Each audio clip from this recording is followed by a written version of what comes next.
In today's video, I'll teach you how to log in Indiana University account. First of all, launch open any browser of your choice. Now click on the search bar. Now what you have to do is simply type in 1.iu.edu. Press enter.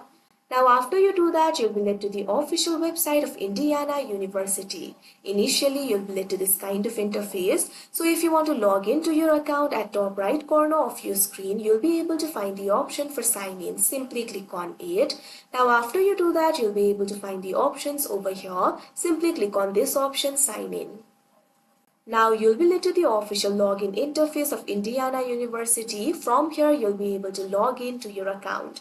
You can either log into your university account or you can also log into the guest account. Simply click on the option of your choice. If you're trying to log into your university account, what you have to do is enter your username and passphrase. Click on the field of username and enter the username over here.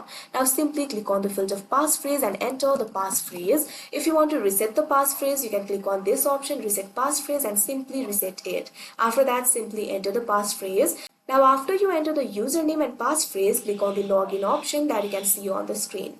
And after you do that, you'll be logged into your account. So that is how you log in Indiana University account. I hope you found this video helpful. Thank you for watching.